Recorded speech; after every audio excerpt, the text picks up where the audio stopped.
তারা গীতা পাঠ এবং সংকীর্তনের আয়োজন করেছেন।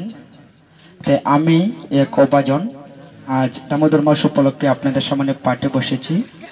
পাঠে আমার অনেক ভুলভ্রান্তি হতে পারে, আপনারা ক্ষমা সুন্দর দৃষ্টিতে আমার অপরাধ মার্জনা করবেন। হরে কৃষ্ণ। তো সবাই আমার সাথে মঙ্গলাচরণ করবেন। ওম অজ্ঞানতিমিরান্ধস্য জ্ঞানাঞ্জন শলাকয়া চক্ষুর উন্মীলিতং যেন তস্मै শ্রী গুরুবে নমঃ।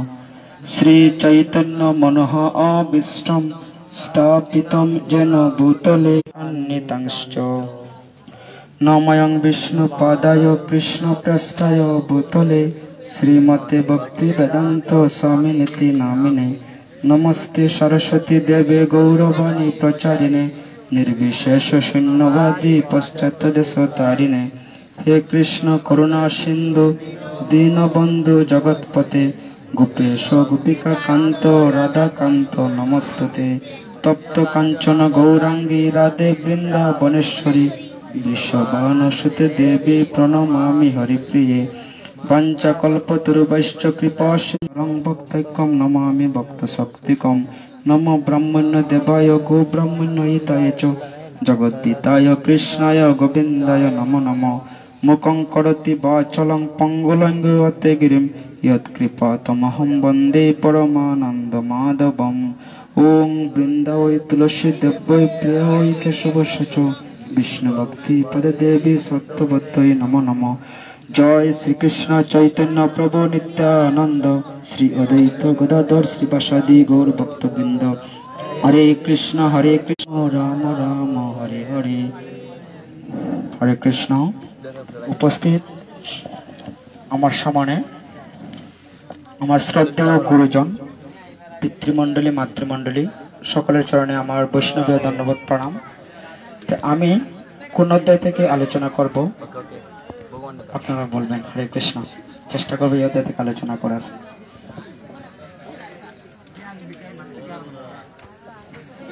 হরে কৃষ্ণ।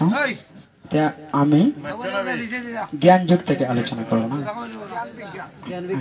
হরে কৃষ্ণ। বিজ্ঞান যুগ। হরে কৃষ্ণ। আমি সপ্তম অধ্যায় বিজ্ঞান যুগ, সেই বিজ্ঞান যুগ থেকে একটি শ্লোক পাঠ করব। সবাই আমার সাথে শ্লোকটি পাঠ করার চেষ্টা করবেন। হরে কৃষ্ণ। ওং নমো ভগবতে বাসুদেবায়। ওং নমো ভগবতে বাসুদেবায়। ওং নমো ভগবতে বাসুদেবায়। শ্রী ভগবান উবাচ दैवी एषा गुणमयी मम माया दुरतया मामेवजे प्रपद्यन्ते मायामेतां तरन्ति ते। অনুবাদ। परमेश्वर भगवान বললেন, আমার এই দৈবী মায়া ত্রিগুণাত্মিকা এবং তা দুরতিক্রমণীয়, কিন্তু যারা আমাতে প্রপত্তি করেন তারাই এই মায়া উত্তীর্ণ হতে পারেন। হরে কৃষ্ণ। তাই আমাদের শ্রীমদ্ ভগবত গীতায় দুটি অধ্যায় রয়েছে, একটি হচ্ছে আমাদের জ্ঞান যুগ এবং আরেকটি হচ্ছে আমাদের বিজ্ঞান যুগ। জ্ঞান যুগ এবং বিজ্ঞান যুগ। আমাদের শ্রীমদ্ ভগবত গীতার চতুর্থ অধ্যায় হচ্ছে জ্ঞান যুগ এবং সপ্তম অধ্যায় হচ্ছে বিজ্ঞান যুগ। তাই এই সপ্তম অধ্যায়ের 14 নং শ্লোকে ভগবান বলেছেন যে আমার দৈবী মায়া ত্রিগুণাত্মিকা এবং তা দুরতিক্রমণীয়, কিন্তু যারা আমাতে প্রপত্তি করেন তারাই এই মায়া উত্তীর্ণ হতে পারেন। ভগবান বলছেন যে ভগবানের যে মায়া সেটা হচ্ছে ত্রিগুণাত্মিকা, মানে তিনটি গুণের দ্বারা ভগবানের মায়া পরিচালিত হয়। তিনটি গুণ হচ্ছে সত্যগুণ, রজগুণ এবং তমগুণ। তিনটি গুণ। তিনটি গুণ। গুণ মানে হচ্ছে দড়ি। আমরা অনেক সময় গুণ টেনে নৌকা নিয়ে যাই। গুণের বাংলা শব্দ হচ্ছে দড়ি, যেটাকে সংস্কৃত ভাষায় গুণ বলা হয়। তাই আমাদেরকে সত্য, রজ এবং তম তিনটি গুণের দ্বারা ভগবান আমাদেরকে আবদ্ধ করে রেখেছেন। তার মধ্যে সত্য গুণটা হচ্ছে শ্রেষ্ঠ। মানে সত্য গুণের যারা যারা আবদ্ধ থাকেন তারা কি করেন, তারা সবকিছু বুঝতে পারেন। মানে তাদের মধ্যে জ্ঞানের আধিক্য থাকে, তারা জ্ঞানের মাধ্যমে সবকিছু সঠিকভাবে দেখতে পারেন। এবং যারা রজগুণের দ্বারা আচ্ছাদিত তারা কি করেন, তারা বিশেষ করে রজগুণ, মানে রজগুণ যাদের মধ্যে থাকবে তারা সব সময় কি করেন, যে আমার এই চাই, আমার এই চাই, মানে চাওয়া পাওয়া। রজগুণের ব্যক্তিদের মধ্যে সর্বদা থাকে চাওয়া পাওয়ার আকাঙ্ক্ষা, মানে আসক্তি খুব বেশি থাকে। এবং যারা তমগুণের দ্বারা প্রভাবিত তারা প্রমাদের দ্বারা আবদ্ধ থাকে, তারা বুঝতে পারে না এই জগৎটা আসলে কি, মানে তারা অজ্ঞানের দ্বারা আবদ্ধ থাকে। তো এই যে তিন প্রকার ব্যক্তি, কিন্তু এই তিন প্রকার গুণের মধ্যেও আরেকটি গুণ আছে যাকে বলা হয় বাসুদেব গুণ বা নির্গুণ। এই গুণে অধিষ্ঠিত হলে সে ত্রিগুণ থেকে মুক্ত হয়ে ভগবানের ধামে চলে যায়। হরি বল। এবং পরবর্তী শ্লোকে ভগবান বলছেন যে চার প্রকার ব্যক্তি আছেন যারা কখনো ভগবানের শরণাপন্ন হন না। আবার আরো চার প্রকার ব্যক্তি আছেন যারা ভগবানের শরণাপন্ন হন। এখানে ভগবান বলছেন চার প্রকার ব্যক্তির মধ্যে হচ্ছে প্রথমে হচ্ছে মূঢ়। মূঢ় মানে হচ্ছে মূর্খ। যারা মূঢ় তারা কখনো ভগবানের শরণাগত হয় না। এখন আমরা ভাবতে পারি যে মূর্খ মানে হচ্ছে যারা পড়াশোনা করেনি। আমরা বলি না যারা পড়াশোনা করে না, আমরা বলি তুমি হচ্ছে মূর্খ, তুমি পড়াশোনা করো নাই। কিন্তু আমাদের শাস্ত্র বলছে যে যারা পড়াশোনা করেনি তারা মূর্খ নয়। দেখো, পড়াশোনা না করেও অনেক মানুষ আছে যে অনেক উচ্চ লেভেলে চলে যায়, তার মানে সে কি মূর্খ? না, সে মূর্খ নয়। মানে পড়াশোনা না করলে যে মূর্খ এমন নয়। মানে মূর্খ হচ্ছে তারা যারা ভগবানের শরণাগত হয় না বা যারা ভগবান সম্পর্কে জানতে চায় না, তারা হচ্ছে প্রকৃত মূর্খ। এবং তারপর হচ্ছে নরাদম। দ্বিতীয় প্রকার ব্যক্তি হচ্ছে নরাদম। নরাদম মানে হচ্ছে নর যুগ অদম। নর যুগ অদম মানে নর মানে হচ্ছে মানুষ। যেমন আমরা সবাই হচ্ছি মানুষ। আমাদের কর্তব্য কি? আমাদের কর্তব্য হচ্ছে ভগবানের সাথে যুক্ত থাকা। এই পৃথিবীতে আমরা যা কিছু করছি তার সাথে ভগবানের সাথে কানেক্ট থাকা। কিন্তু আমরা কি করছি? আমরা নর হয়েও আমরা অদম হয়ে পড়েছি, যার জন্য তাদেরকে বলা হয় নরযুগ অদম মানে নরাদম। এবং তৃতীয় প্রকার ব্যক্তি হচ্ছে আসুরিক ভাব সম্পন্ন, মানে যারা অসুর প্রকৃতির। আমাদের পৃথিবীতে দু প্রকার মানুষ আছে, এক প্রকার হচ্ছে দৈব প্রকৃতির আর অপর প্রকার মানুষ হচ্ছে আসুরিক প্রকৃতির। আমাদের দৈব প্রকৃতির মানুষের 24টা গুণ আছে। আমাদের শ্রীমদ ভগবত গীতার 16 অধ্যায়ে মানে 16 অধ্যায়ে 16 অধ্যায়ে সেই বিষয়টি আলোচিত হয়েছে যে আমাদের দু প্রকার ব্যক্তি আছেন। এক হচ্ছেন দৈব প্রকৃতির দৈব গুণ সম্পন্ন এবং অন্য প্রকার মানুষের হচ্ছে আসুরিক গুণ সম্পন্ন। এবং চতুর্থ প্রকার ব্যক্তি হচ্ছেন যারা মায়ার দ্বারা যাদের জ্ঞান অপহৃত হয়েছে। মায়ার দ্বারা যাদের জ্ঞান অপহৃত হয়েছে। যেমন আমরা দেখি যে এই পৃথিবীতে অনেক মানুষ আছেন যারা কি করেন, যারা অনেক শিক্ষিত, অনেক কিছু বুঝেন, অনেক শিক্ষিত, অনেক ধনী, মানে তার জ্ঞানের কোনো অভাব নেই, কিন্তু শিক্ষিত হয়ে কি করছে? সে নাস্তিক হয়ে যাচ্ছে। সে বলছে ভগবান বলে কিছু নেই। অনেক শিক্ষিত ব্যক্তিরা আছে না যে তুমি আমাকে শেখাতে আসছো, আমি বিএ পাশ করেছি, আমি ডিগ্রি অর্জন করেছি ইত্যাদি বলে কি করছে? সাধারণ মানুষকে বলছে তুমি কি আমার চেয়ে বেশি শিক্ষিত? আমি অনেক কিছু জানি, ভগবান বলে কিছু নেই। তো এরকম যারা যারা জ্ঞানী হওয়া সত্ত্বেও ভগবানকে অবজ্ঞা করে তাদেরকে বলা হয় আমাদের শাস্ত্র বলছে তারা হচ্ছে মায়ার দ্বারা তাদের জ্ঞান অপহৃত হয়ে গেছে, যার কারণে তারা বলছে যে ভগবান বলে কিছু নেই। যেমন আমাদের অনেক বছর আগে বিজ্ঞানীরা বলতো যে গাছে কোনো প্রাণ নেই, এখনো সাধারণ মানুষ বলতে পারে যে গাছে কোনো প্রাণ নেই, কিন্তু লক্ষ লক্ষ বছর পূর্বে আমাদের ঋগ্বেদে, আমাদের পদ্ম পুরাণে আলোচিত হয়েছে যে গাছেরও প্রাণ আছে, গাছেরও প্রাণ আছে। মানে আমার শাস্ত্রে বলা হয়েছে 84 লক্ষ প্রজাতির জীব, তার মধ্যে 20 লক্ষ প্রজাতির জীব হচ্ছে বৃক্ষ বা উদ্ভিদ। বৃক্ষ বা উদ্ভিদ হচ্ছে 20 লক্ষ প্রজাতির। যেমন কিছুদিন আগে একজন প্রশ্ন করেছেন যে শাস্ত্র এবং গ্রন্থ, শাস্ত্র এবং গ্রন্থ দুটির মধ্যে পার্থক্য কি? আমরা জানি শাস্ত্র এবং গ্রন্থ, বিশেষ করে অনেক সময় আমাদের শাস্ত্র নিয়ে তর্ক হয় যে তুমি শাস্ত্র নিয়ে কথা বলো, কিন্তু শাস্ত্র আর গ্রন্থ কিন্তু আলাদা। শাস্ত্র এবং গ্রন্থ হচ্ছে আলাদা। শাস্ত্র কি? শাস্ত্র হচ্ছে যে ভগবান প্রণীত, মানে স্বয়ং ঈশ্বর প্রণীত বা ভগবান প্রণীত, ভগবান থেকে যে জ্ঞানটি এই পৃথিবীতে সরাসরি এসেছে, বা ভগবান থেকে কারো মাধ্যমে যে জ্ঞানটি পৃথিবীতে এসেছে, সেটা হচ্ছে শাস্ত্র। যেমন আমরা দেখি বেদ, আমাদের বেদকে বলা হয় শ্রুতি। আমাদের দু প্রকার শাস্ত্র, একটা হচ্ছে শ্রুতি, একটা হচ্ছে স্মৃতি। শ্রুতি এবং স্মৃতি। শ্রুতিটা হচ্ছে যেটা সরাসরি ভগবান থেকে এসেছে, যেটা সরাসরি ভগবান বা ঈশ্বর থেকে এসেছে, সেটা হচ্ছে শ্রুতি।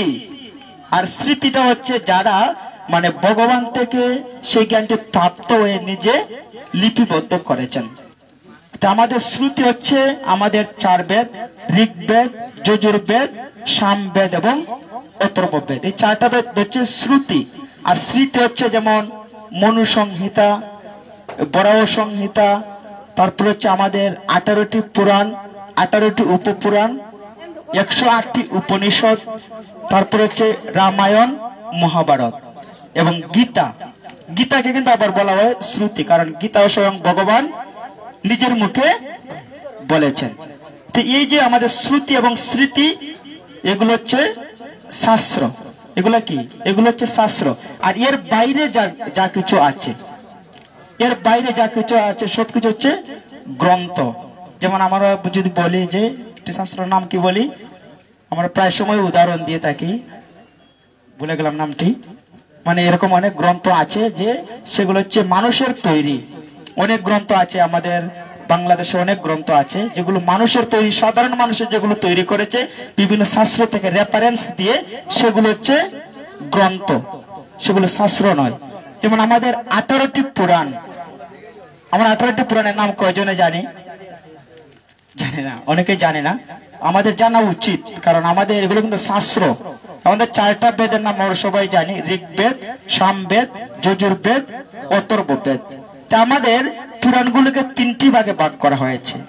3টি ভাগের মধ্যে হচ্ছে প্রথম ভাগ হচ্ছে সাত্বিক পুরাণ, প্রথম ভাগ হচ্ছে আমাদের সাত্বিক পুরাণ, তারপর হচ্ছে রাজসিক পুরাণ, তারপর তামসিক পুরাণ। 3টি ভাগে ভাগ করা হয়েছে, যদিও প্রতিটি পুরাণে আমাদের খুবই গুরুত্বপূর্ণ। যেমন আমাদের প্রথম 4টি পুরাণ হচ্ছে কি?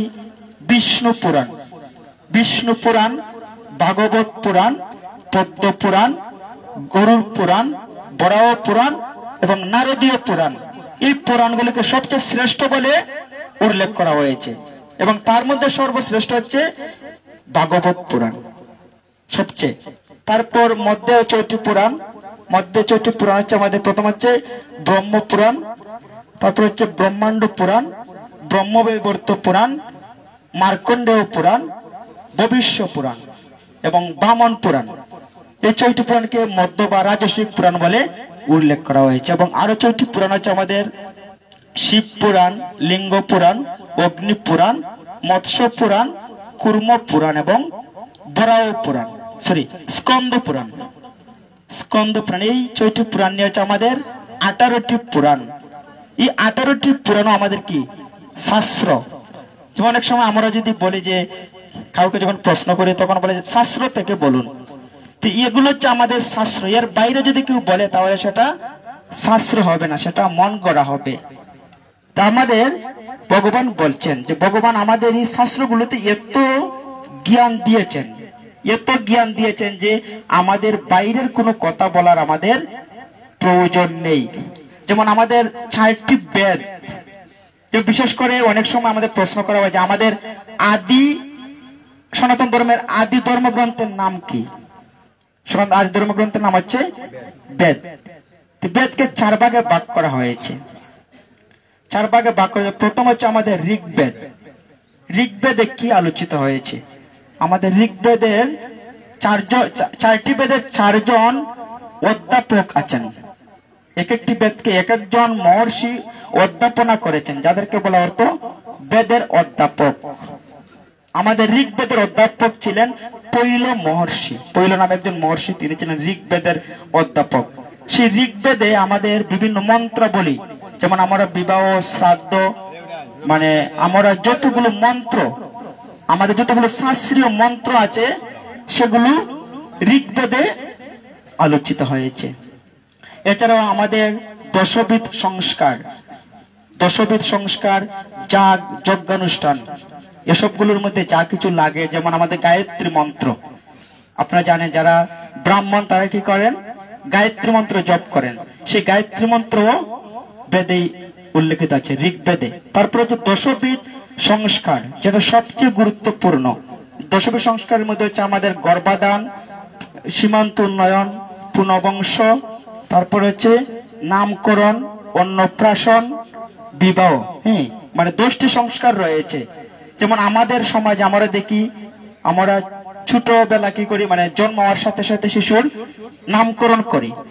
আচ্ছা, নামকরণ কয় দিনে করা উচিত? আমরা সাধারণত 6 দিনে করি। কথাটি মানে যেহেতু আসছে আমি বলছি, কিন্তু আমাদের শাস্ত্রে বলা হয়েছে নামকরণ করতে হবে আমাদের 10 দিন অতিবাহিত হওয়ার পর। ক্ষমা করবেন যদি আমার ভুল হয়, ক্ষমা করবেন। শাস্ত্রীয় অনুসারে আমাদের শাস্ত্রে বলা হয়েছে আমাদের 10 দিন অতিবাহিত হওয়ার পর আমাদেরকে নামকরণ করতে হবে, যেটাকে আমরা সত্যা বলি। কেন? কারণ হচ্ছে আমাদের জন্ম এবং মৃত্যু উভয়ই আমাদের 10 দিন অশৌচ থাকে। 10 দিন আমাদের অশৌচ থাকে, মানে 10 দিন আমরা এই আতুর ঘর, যাকে বলা হয় আতুর ঘরে কেউ গেলে তাকে স্নান করতে হয় 10 দিন অতিবাহিত হওয়ার পূর্বে। এবং আমাদের যে জননা শৌচ আমরা দেখি যে কেউ যখন কারো বাড়ি থেকে জন্মগ্রহণ করে, আমরা কি করি, সারা গোষ্ঠীর মানুষ কোনো কিছু করতে পারে না। এটা আসলে ঠিক নয়। আমাদের মনুসংহিতার 2য় অধ্যায়ের 62 নং শ্লোকে বলা হয়েছে জননা শৌচে যে যার গর্ভে শিশুটি জন্ম নেবে, সেই শিশু এবং সেই শিশুর পিতা ব্যতীত আর কারো জননা শৌচ হয় না। মানে তাদের 10 দিন হয়, এবং 10 দিনের ভিতরে তারা কোনো কাজকর্ম করতে পারবে না। এবং নামকরণ অনুষ্ঠানটা করা উচিত শাস্ত্র অনুসারে আমাদের 10 দিন অতিক্রান্ত হওয়ার পর, একাদশ দিনে অথবা দ্বাদশ দিনে অথবা পুণ্যকর তিথিতে আমাদের নামকরণ করা উচিত। তারপর হচ্ছে আমাদের আরেকটি সংস্কার হচ্ছে, দশবিধ সংস্কারের আরেকটি হচ্ছে উপনয়ন। উপনয়ন আমরা বুঝি, উপনয়ন মানে হচ্ছে পৈতা ধারণ করা। আমরা দেখি যে ব্রাহ্মণেরা কি করেন, মানে পৈতা ধারণ করেন। কিন্তু পৈতা ধারণ করার মূল উদ্দেশ্য আমরা অনেকে জানি না। আমরা মনে করি পৈতা ধারণ করার উদ্দেশ্য হচ্ছে পৈতা ধারণ করলে তিনি কি করতে পারবেন, পূজা পার্বণ করতে পারবেন।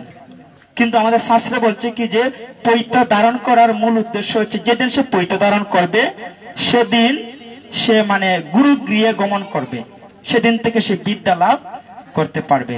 মানে পৈতা ধারণ না করলে আমাদের বেদ পাঠ করার নিয়ম নেই শাস্ত্র অনুসারে। তো বিশেষ করে আমাদের ব্রাহ্মণ, ক্ষত্রিয়, বৈশ্য, মানে 3 প্রকার ব্যক্তি, মানে 3 প্রকার, মানে ব্রাহ্মণ, ক্ষত্রিয়, বৈশ্য, শূদ্র।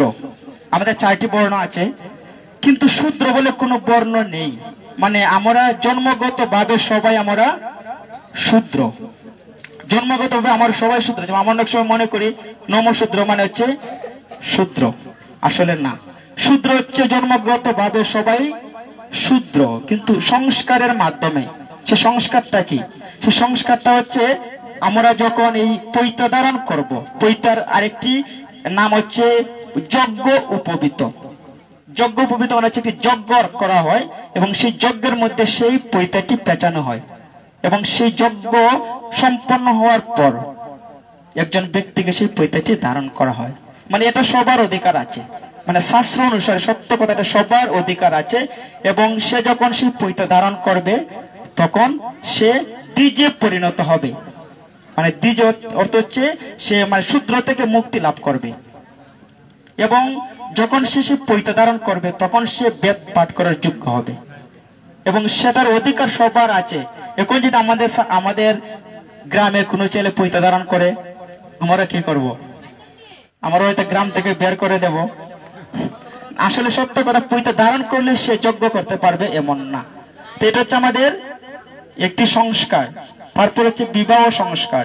এভাবে আমাদের দশবিধ সংস্কার আছে এবং সর্বশেষ সংস্কার হচ্ছে আমাদের অন্ত্যেষ্টি ক্রিয়া।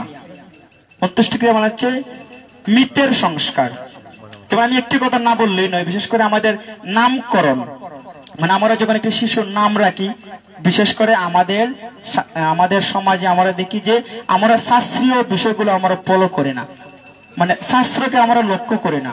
আমরা যখন নাম রাখি তখন দেখা যায় এরকম নাম রাখছে, নামের কোনো অর্থই বোঝা যায় না। পিন্টু, পিন্টু অর্থ কি? শিল্টু। মানে এরকম হাজার হাজার নাম আছে।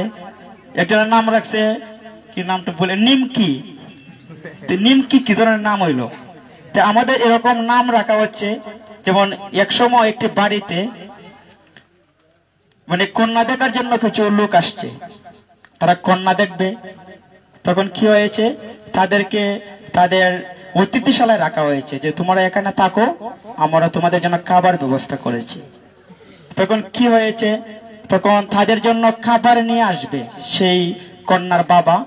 তখন সেই কন্যার বাবার 3 জন মেয়ে, 2 জন ছেলে, এবং তাদের নাম এক একটা উল্টা পাল্টা।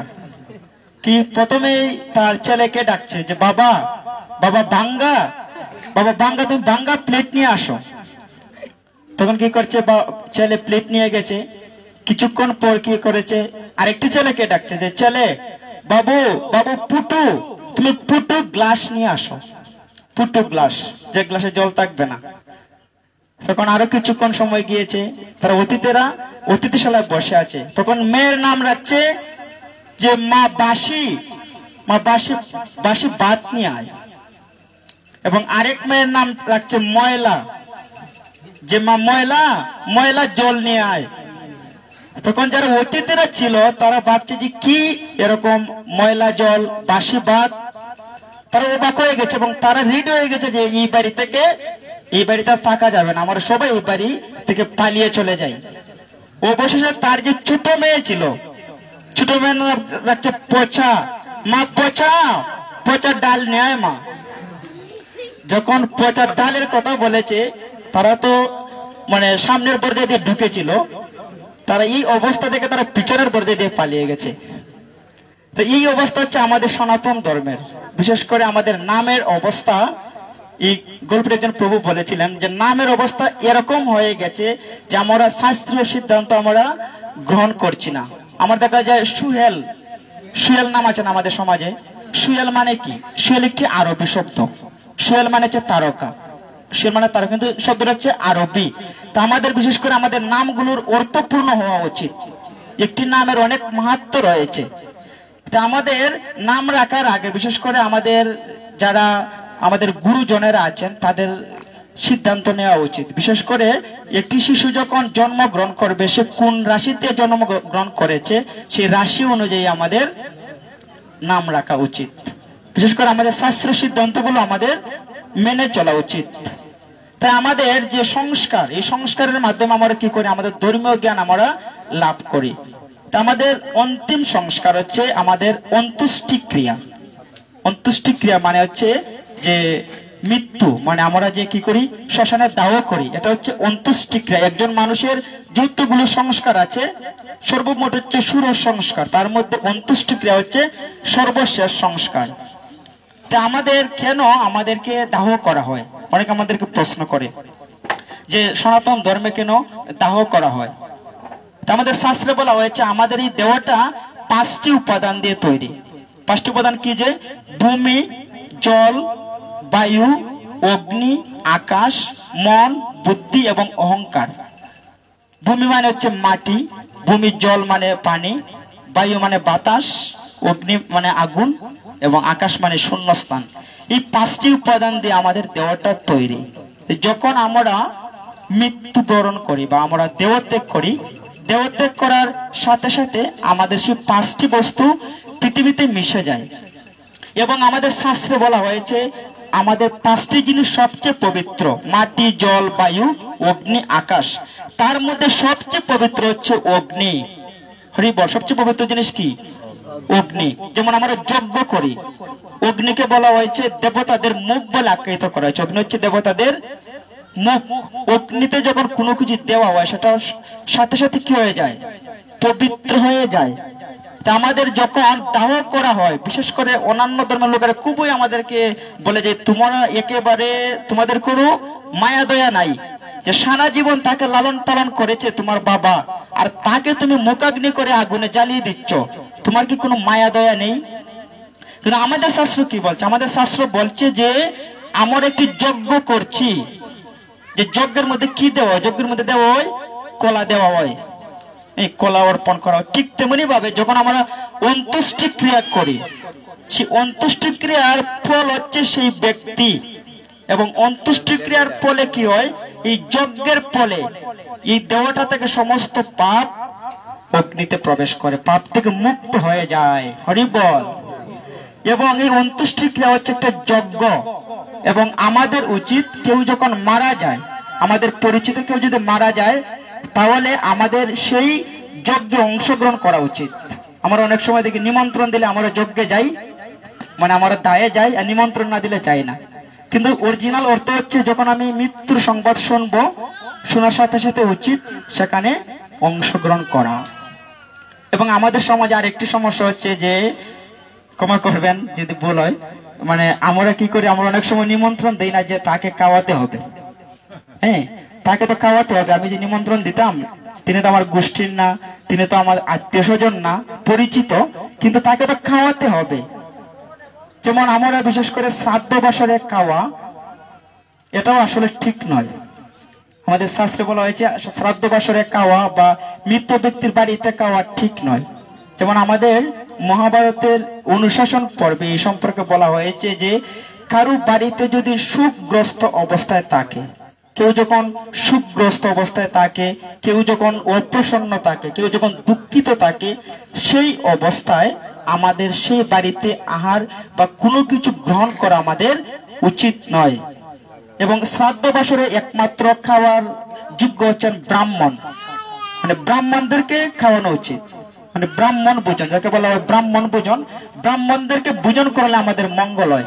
তার বাইরে অন্য কোনো খাবার দাবার ব্যবস্থা করা উচিত নয়। কারণ হচ্ছে আমার শাস্ত্রে বলা হয়েছে যখন শ্রাদ্ধ বাসরে কাউকে খাওয়ানো হয়, সেই ব্যক্তি যদি খুব পাপী হন, বিশেষ করে তিনি যদি খুব পাপ করে থাকেন, তাহলে সেই মানে ব্যক্তির যে পাপের যে ভাগ, সেই ভাগটা সবাইকে ভাগ করে নিতে হয়। হরি বল।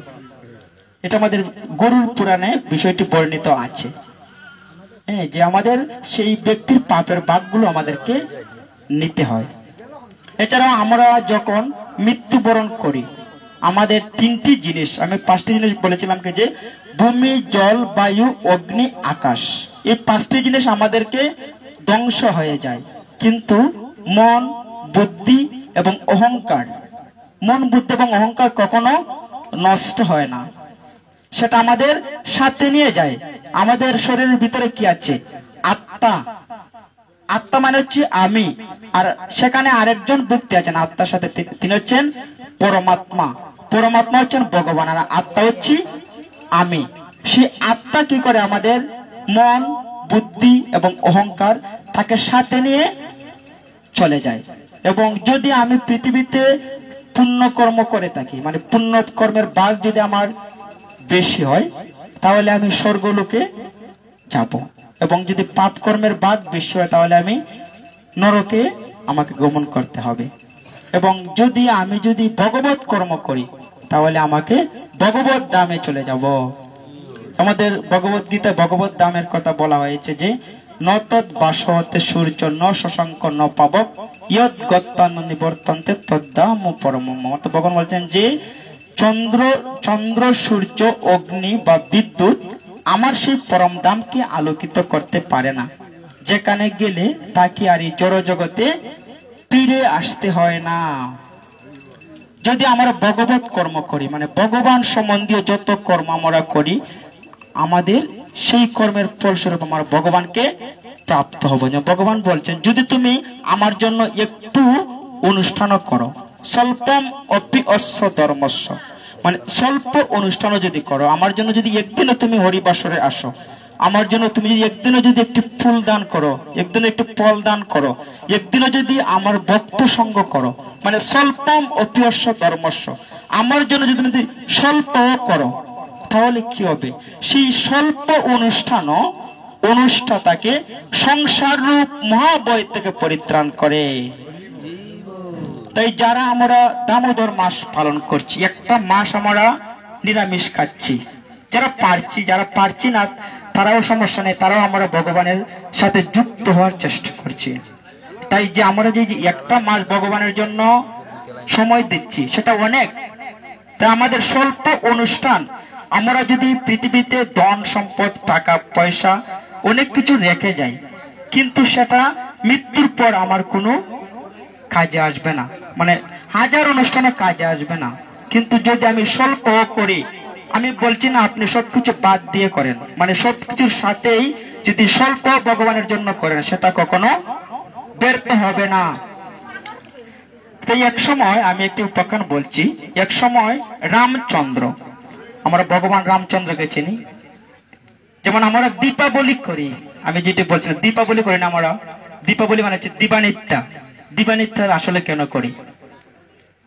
আমাদের কার্তিক মাসে দীপাবলি যে করি, দীপাবলি মানে হচ্ছে রামচন্দ্র 14 বছরের জন্য তিনি বনবাসে গিয়েছিলেন, এবং তিনি যখন বনবাসে গিয়েছিলেন তখন ভরত অনেক চেষ্টা করেছেন রামচন্দ্রকে আটকে রাখার জন্য, এবং অবশেষে তিনি ব্যর্থ হয়েছেন। ব্যর্থ হয়ে রামচন্দ্রের পাদুকা তিনি বন থেকে নিয়ে এসেছেন, এবং রাজসভায় রামচন্দ্রের পাদুকা রেখে তিনি সে রাজত্ব পালন করেছিলেন। এবং তিনি বলেছিলেন যে হে ভগবান, হে রামচন্দ্র, হে প্রিয় ভ্রাতা, তুমি যদি 14 বছরের চেয়ে একটা দিন বেশি তুমি কাটাও, তাহলে আমি দেহত্যাগ করব। তখন কি হয়েছিল? ভগবান একদিনও লেট করেন নাই, তিনি এই দিনে, এই দীপাবলির দিনে তিনি এই অযোধ্যায় রাম লক্ষ্মণ সীতা হনুমান সহ সবাইকে নিয়ে সেই অযোধ্যায় এসেছিলেন, যার ফলে সবাই সে আনন্দ অনুষ্ঠান করেছিল। আমরা যে দীপ জ্বালাই, আমরা বাতি জ্বালাই, এই যে সেই রামচন্দ্রকে কি করা হয়েছিল? সেদিন অযোধ্যায় সুস্বাগতম করা হয়েছিল, স্বাগতম জানানো হয়েছিল। এই রামচন্দ্র যখন অযোধ্যায় এসেছিলেন, তখন সমস্ত বিশ্বের রাজারা তার কাছে বশ্যতা স্বীকার করেছিল, কারণ রামচন্দ্র ছিলেন সমগ্র বিশ্বের রাজা। তখন কি হয়েছিল? যখন সকল রাজারা রামচন্দ্রের কাছে সমর্পণ করেছিল, তখন তাদের মধ্যে একজন রাজা ছিলেন, রাজা সুকান্ত। রাজা সুকান্ত ছিলেন একজন। যখন রাজা সুকান্ত রামচন্দ্রকে প্রণাম করবেন, সেই সময় কি হয়েছিল? সেই সময় রামচন্দ্রের কাছে ছিলেন রামচন্দ্রের গুরুদেব বিশ্বমিত্র। যখন বিশ্বমিত্র ছিলেন, তখন নারদ মুনি দেখছেন যে এখানে অনেক বড় একটি অনুষ্ঠান চলছে, এখানে কিছু গন্ডগোল লাগানো যায় কিনা, কারণ নারদ মুনির কাজ হইতো সেটা। তখন তিনি কি করেছেন? তিনি রাজা সুকান্তকে বলেছেন যে রাজা সুকান্ত, তুমি রামচন্দ্রকে প্রণাম করতে যাবে। আচ্ছা ঠিক আছে, তুমি রামচন্দ্রকে প্রণাম করো, কিন্তু রামচন্দ্রের পাশে বসা রামচন্দ্রের গুরুদেব বিশ্বমিত্র, সে হচ্ছে গাদির পুত্র, এবং বিশ্বমিত্র ছিলেন ক্ষত্রিয়, পরবর্তীতে তিনি ব্রাহ্মণে পরিণত হয়েছেন। বলছেন যে এই গাদির পুত্রকে তুমি প্রণাম করো না। তখন কি হয়েছে? যেই কথা সেই কাজ। সুকান্ত কি করেছেন? তিনি রামচন্দ্রকে প্রণাম করেছেন, কিন্তু তার গুরুদেব বিশ্বমিত্রকে প্রণাম করেন নাই। হরি বল। তখন বিশ্বমিত্র তিনি খুবই রাগান্বিত হয়েছেন যে আমার শিষ্যকে প্রণাম করেছে, কিন্তু আমাকে প্রণাম করে নাই, কত বড় অপমান করেছে আমাকে। তখন রামচন্দ্রকে আদেশ করেছেন যে বিশ্বমিত্র, তোমাকে আমি আদেশ করলাম আজকে সূর্য অস্তের আগে, না আজকে না, আগামীকাল সূর্যাস্তের পূর্বে তুমি রাজা সুকান্তকে বধ করবে, এটা আমার আদেশ। হরি বল। যখন এই ঘটনা এরকম হয়েছে তখন রাজা সুকান্ত বিপদে পড়ে গেছে যে আগামীকাল সূর্যাস্তের মধ্যে রামচন্দ্রের রাতে আমাকে মৃত্যুবরণ করতে হবে, আমি তো অনেক বড় পাপ করেছি। তখন তিনি নারদমণিকে স্মরণ করেছেন যে নারদমণি, আপনি আমাকে কি এরকম একটি আদেশ দিলেন যার কারণে আমাকে আজ মৃত্যুবরণ করতে হবে। তখন নারদমণি বলছেন যে রাজা সুকান্ত, তুমি এক কাজ করো, যেহেতু তুমি অপরাধ করে ফেলেছ, সেই রামচন্দ্রের সবচেয়ে বড় ভক্ত হচ্ছে হনুমান, তুমি হনুমানের কাছে যাবে। না না, হনুমানের কাছে নয়, তুমি হনুমানের চেয়েও সবচেয়ে হনুমানের যিনি কাছের, তুমি হনুমানের মা অঞ্জনার কাছে যাবে এবং অঞ্জনাকে গিয়ে বলবে যে মা, আপনি আমাকে রক্ষা করুন। তখন কি হয়েছে, তখন সে রাজা সুকান্ত হনুমানের মা অঞ্জনার কাছে গিয়েছে, গিয়ে অঞ্জনা মায়ের সেবা করেছে এবং বলেছে যে মা, আপনি আমাকে রক্ষা করুন। তখন মা বলছেন, ঠিক আছে, আমার পুত্র হচ্ছে বিশ্বের সবচেয়ে শক্তিশালী, তোমাকে কেউ বধ করতে পারবে না। তখন রাজা সুকান্ত বলছেন যে মা, আপনি আমার কাছে প্রতিজ্ঞা করুন, আপনি 3 বার প্রতিজ্ঞা করুন যে আপনি আমাকে রক্ষা করবেন। তখন মাতা অঞ্জনা বলছেন, ঠিক আছে, আমি প্রতিজ্ঞা করলাম, আমি থাকতে এই পৃথিবীতে কেউ তোমাকে বধ করতে পারবে না। তখন কি হয়েছে, তখন মাতাকে বলছে যে মা, রামচন্দ্র প্রতিজ্ঞা করেছেন তিনি আমাকে বধ করবেন। তখন মাতা অঞ্জনা তার পুত্র হনুমানকে বলেছেন যে হে পুত্র হনুমান, আমি কথা দিয়েছি এই রাজা সুকান্তকে কেউ তাকে বধ করতে পারবে না, তুমি যে কোনো ভাবে তাকে তুমি রক্ষা করো। তখন কি হয়েছে, যখন সূর্য উদয় হয়েছে, রামচন্দ্র ঘুরে বেড়াচ্ছেন যে রাজা সুকান্ত কোথায় আছে, তাকে তো বধ করতে হবে। তখন কি হয়েছে, হঠাৎ করে রামচন্দ্র দেখছেন রাজা সুকান্ত এবং তাকে বধ করার জন্য তিনি যখন গিয়েছেন, তখন হনুমান রাজা সুকান্তকে বলেছে যে যখন রামচন্দ্র আপনার কাছে আসবেন তখন আপনি কি করবেন, আপনি জয় রাম বলে আপনি জয়ধ্বনি করতে থাকবেন, রামচন্দ্রের নাম বলতে থাকবেন। তখন কি হয়েছে, রাজা সুকান্ত যখন রামচন্দ্র তাকে বধ করবেন তখন তিনি রামের নাম স্মরণ করতে শুরু করেছেন, জয় রাম জয় রাম। তখন ভগবানের ভক্ত তার নাম জপছে, ভগবানকে তাকে বধ করতে পারেন? ভগবান পারেন না। ভগবান বলছেন যে আমার চেয়ে আমার নাম বড়, আমার নাম যদি কেউ জপে তাকে আমি কোনোদিন বধ করতে পারি না, আমি তাকে আরো রক্ষা করি। তখন কি হয়েছে, তখন বিশ্বমিত্র বলছে তুমি তাকে বধ করো। তখন বলছে এ গুরুদেব, আমি কিভাবে তাকে বধ করি? তখন কি করছেন, তিনি বধ করার জন্য রেডি হয়েছেন। তখন হনুমান বলছে যখন রাম নামে কাজ হবে না তখন তুমি রামের সাথে সীতার নাম নেবে। তখন কি করেছে, তিনি সীতার নাম নিতে শুরু করেছেন, রাম জয় সীতা। তখন সীতার নাম যখন শুরু করেছেন তখন তিনি বধ করছেন না, যে সীতার নাম নিচ্ছে। তখন বিশ্বমিত্রের কথায় আবার তিনি ধনুক টাঙ্গিয়েছেন, তাকে বধ করবেন। তখন হনুমান বলেছে যখন রাম সীতার নাম নেওয়ার পর কাজ হবে না তখন তুমি আমার নাম নেবে। তখন কি করেছেন, তখন সেই সুকান্ত কি করেছে, জয় রাম জয় সীতা জয় হনুমান জয় বজরঙ্গলী। যখন হনুমানের নাম নিচ্ছে তখন রামচন্দ্র বধ করতে পারছেন না, যে সে তো আমার নাম নিচ্ছে, আমার সহধর্মিনীর নাম নিচ্ছে এবং অবশ্যই আমার ভক্তের নাম নিচ্ছে, কারণ আমার চেয়ে আমার নাম বড়, আমার নামের চেয়ে আমার ভক্ত বড়। তখন সেই বিশ্বমিত্র আবার বলছেন যে তাকে তুমি বধ করো। তখন অবশেষে কি করেছে, অবশেষে হনুমান তাকে জড়িয়ে ধরেছে এবং বলেছে হে ভগবান, হে রামচন্দ্র, তুমি যদি সুকান্তকে বধ করো তার পূর্বে আপনি আমাকে বধ করুন। তখন কি হয়েছে, ভগবান কি তার ভক্তকে বধ করতে পারেন? তার ভক্তকে বধ করতে পারেন না। তখন সেই গুরুদেবকে বলেছেন যে হে গুরুদেব, আমার চেয়ে আমার নাম বড়, আমার নামের চেয়ে আমার ভক্ত বড়, আমি আমার ভক্তকে কিভাবে বধ করব? তখন গুরুদেব কি করেছেন, তার কথা তিনি ফিরিয়ে নিয়েছেন এবং রাজা সুকান্তকে তিনি ক্ষমা করে দিয়েছেন। হরি বল। এর মাধ্যমে আমরা বুঝতে পারি যে ভগবানের নামের চেয়ে ভগবানের ভক্ত বড়। যদি আমরা ভগবানের ভক্তের মহিমা করি, যেমন ভগবানের অনেক শুদ্ধ ভক্তরা আছেন যারা মানে একান্ত ভাবে ভগবানের সেবা করছেন, যেমন আন্তর্জাতিক কৃষ্ণ ভাবনামৃত সংঘের প্রতিষ্ঠাতা শিল প্রভুপাদ, তিনি এত কিছু করেছেন, সমগ্র বিশ্বে সনাতন ধর্মকে প্রচার করেছেন। তাদের আমাদের শরণাগত হওয়া উচিত, এরকম শুদ্ধ ভক্তের। তাহলে আমরা ভগবানের কৃপা লাভ করতে পারবো। হরে কৃষ্ণ। তা আমি পাঠ দীর্ঘস্থায়ী করছি না, কারণ আমাদের সবারই প্রতিদিন প্রোগ্রাম থাকে, মানে সবার গলার অবস্থা ভালো না, সবাই প্রতিদিন গান গাইতে হয়, প্রতিদিন আলোচনা করতে হয়, মানে শিডিউল পড়ে গেছে। হরে কৃষ্ণ। তা আপনারা কৃপা করবেন যেন আপনাদের মতো শুদ্ধ ভক্তদের কৃপা আমরা পাই, আপনাদের সাথে যুক্ত থাকতে পারি, কৃষ্ণের সেবায় যুক্ত থাকতে পারি। হরে কৃষ্ণ। তা আমি গীতা মাহাত্মের একটি শ্লোক পাঠ করছি। শ্রী শ্রী গীতা মাহাত্ম্য। মলিনে মুচনং পুংসাং জলস্নানং দিনে দিনে সৎকৃত গীতা অমৃত স্নানং সংসার মলনাশনম। প্রতিদিন জলে স্নান করে মানুষ নিজেকে পরিচ্ছন্ন করতে পারে, কিন্তু কেউ যদি ভগবত গীতার গঙ্গা জলে একটি বার স্নান করে তাহলে তার জড় জীবনের মলিনতা একেবারেই বিনষ্ট হয়ে যায়। হরে কৃষ্ণ। তো সবাই গীতার গুজ্জ নাম বলবেন। গঙ্গা, গীতা, সাবিত্রী, সীতা, সত্তা, পতিব্রতা, ব্রহ্মবলী, ব্রহ্মবিদ্যা, ত্রিসন্ধ্যা, মুক্তিগেহিনী, অর্ধমাত্রা, চিতানন্দা, অবগ্নি, ভ্রান্তিনাশিনী, পীড়দ্রোহী, পরানন্দা, তত্ত্বার্থ জ্ঞানমঞ্জুরি।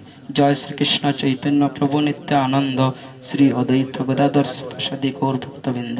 হরে কৃষ্ণ কৃষ্ণ কৃষ্ণ হরে হরে, হরে রাম রাম রাম হরে হরে। হরে কৃষ্ণ। তাই পাঠে যদি আমার কোনো ভুল ভ্রান্তি হয়ে থাকে আপনারা আমার অপরাধ মার্জনা করবেন। পাঠে কি কারো কোনো প্রশ্ন আছে? হরে কৃষ্ণ। তো এখানেই রাখছি, ঠিক আছে? হরে বল।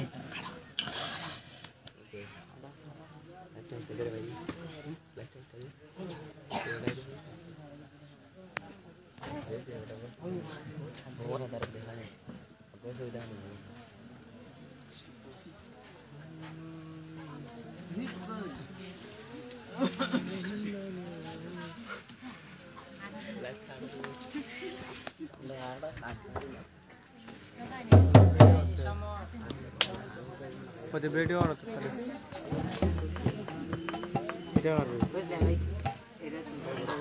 কভার কিতা